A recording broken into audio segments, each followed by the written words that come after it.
Welcome to my YouTube channel Vikas Sir Accountancy Amritsar. Today I am going to discuss with you the topic Goodwill and its valuation.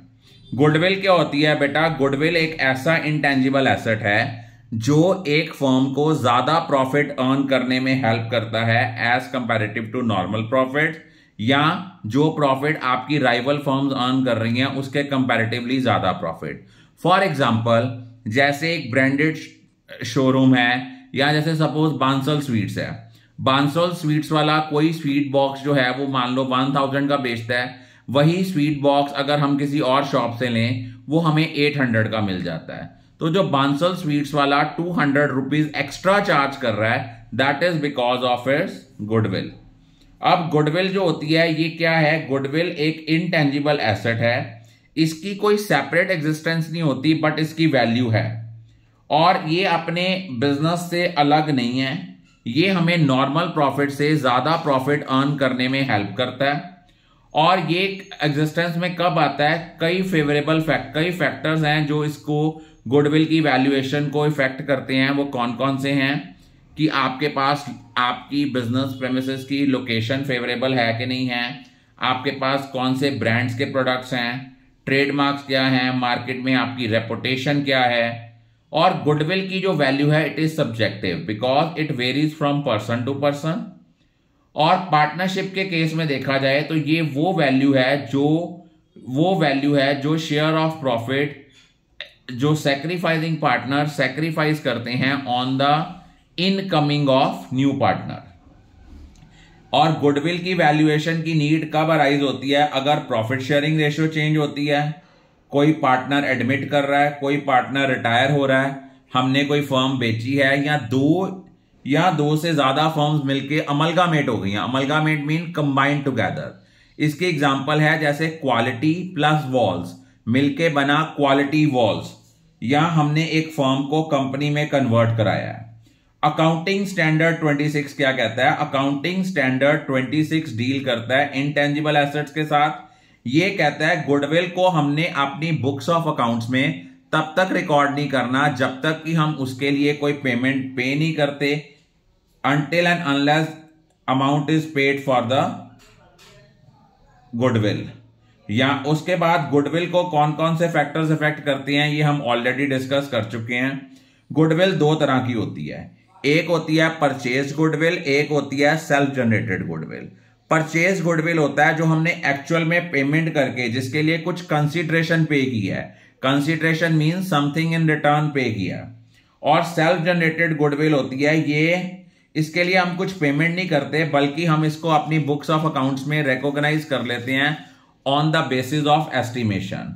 तो accounting standard 26 कहता है goodwill is to be recorded in the books of accounts only if money और money's worth is paid for it. और purchase goodwill जो है इसके features क्या हैं? ये नॉर्मली अराइज होता है ऑन परचेज ऑफ बिजनेस। इसके लिए कंसिडरेशन पे की होती है तो इसको हम रिकॉग्नाइज कर सकते हैं इन द बुक्स ऑफ अकाउंट्स। और जो गुडविल रिकॉग्नाइज होती है इसको हम बैलेंस शीट में भी एज एन एसेट शो करते हैं। और गुडविल की वैल्यू डिपेंड करती है एक्सपेक्टेड प्रॉफिट्स के ऊपर, और इसको हम अमोर्टाइज करते हैं at the earliest but not later than its estimated useful life. हम इसको अमोर्टाइज कर सकते हैं जिसकी एस्टिमेटेड यूजफुल लाइफ है। अब गुडविल को कैलकुलेट करने के कई मेथड हैं। One is average profit method. Average profit method में हम गुडविल कैसे कैलकुलेट करते हैं? जितना हमारा एवरेज प्रॉफिट आया उसको हम नंबर ऑफ ईयर परचेज से मल्टीप्लाई करेंगे। अब आपके माइंड में क्वेश्चन अराइज होगा, sir number of year purchase क्या है? Number of year purchase mean कि इट्स अ मल्टीप्लायर, कि गुडविल आपके एवरेज प्रॉफिट के कितने नंबर ऑफ टाइम्स है। और एवरेज प्रॉफिट कैसे निकालते हैं? पिछले सालों के प्रॉफिट्स का टोटल लेके नंबर ऑफ ईयर्स के साथ डिवाइड करेंगे। एक चीज याद रखना, अगर किसी साल के प्रॉफिट में कोई एबनॉर्मेलिटीज इंक्लूड हैं उसको हमने एक्सक्लूड करना है। फॉर एग्जांपल एबनॉर्मल गेन है तो एबनॉर्मल गेन को हम क्या करेंगे? ऑलरेडी वो एडेड है, उसका इफेक्ट खत्म करने के लिए माइनस करेंगे। और अगर एबनॉर्मल लॉस है वो ऑलरेडी डिडक्टेड है, उसका इफेक्ट खत्म करने के लिए ऐड करेंगे। अगर कोई पार्टनर की रेम्यूनरेशन है इसको भी माइनस करेंगे। और एक होता है super profit method. Super profit method में हम गुडविल कैसे कैलकुलेट करते हैं? इसमें हम गुडविल को कैलकुलेट करते हैं super profit into number of year purchase. Super profit का मतलब क्या होता है? सुपर प्रॉफिट का मतलब है कि आपका एक्चुअल एवरेज प्रॉफिट आपके नॉर्मल प्रॉफिट से कितना ओवर एंड एक्सेस है।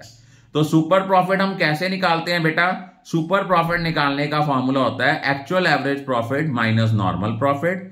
और नॉर्मल प्रॉफिट क्या होता है? नॉर्मल प्रॉफिट मीन जितना कैपिटल एम्प्लॉयड है उसको normal rate of return divided by 100 से करो, जो आएगा that will be your normal profit. अब जरूरी नहीं होता क्वेश्चन में आपको कैपिटल एम्प्लॉयड दिया हो, तो दो तरह की अप्रोचेज होती हैं, liability approach and asset approach. As per liability approach हम इसको कैसे कैलकुलेट करते हैं? कैपिटल एम्प्लॉयड को sum of partners capital add reserve and surplus minus existing goodwill minus fictitious assets minus non trade investment. और अगर हम लोगों ने एसेट अप्रोच लेनी है, सारे एसेट्स लेने हैं except goodwill, fictitious assets minus non trade investments minus outside liabilities. और अगर हमने वेटेड एवरेज प्रॉफिट मेथड लेना है तो इसको कैसे कैलकुलेट करना है?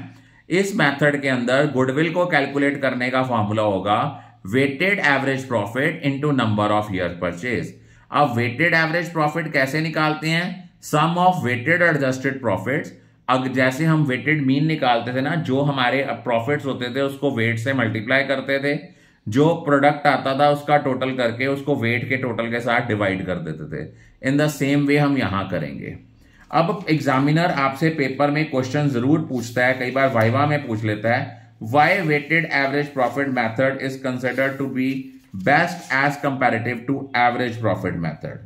क्योंकि इसलिए है क्योंकि ये करंट ईयर के प्रॉफिट्स को ज्यादा वेटेज दी जाती है as comparative to previous years. और कैपिटलाइजेशन मेथड के अंदर गुडविल कैलकुलेट करने के दो फॉर्मूला हैं, एक है capitalisation of super profit, another is capitalisation of average profit.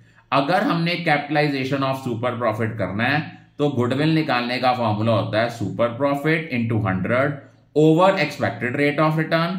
अगर हमने कैपिटलाइजेशन ऑफ एवरेज प्रॉफिट लेना है तो इसको निकालने का फॉर्मूला होता है गुडविल का capitalised value minus net tangible asset. और कैपिटलाइज्ड वैल्यू हम कैसे कैलकुलेट करते हैं? Average profit into 100 over expected rate of return. तो बेटा ये आपके बेसिकली जो हैं मेथड जो हैं वो तीन हैं। One is average profit, average profit में एक सिंपल एवरेज आता है, एक वेटेड एवरेज आता है, second is super profit and third is capitalisation method. और पेपर में यूजुअली बोर्ड एग्जाम्स में 3 या 4 मार्क्स में ये क्वेश्चन आता है। और यूजुअली स्टूडेंट्स क्या करते हैं? कैलकुलेशन करते हैं बट वो फॉर्मूला लिखना भूल जाते हैं। अगर आप पेपर में फॉर्मूला लिखना भूल जाते हो यू विल डेफिनेटली लूज 1 और 1.5 मार्क्स। तो in order to avoid such mistakes formula हर स्टेप का जरूर लिखना है। I think all of you are clear about it.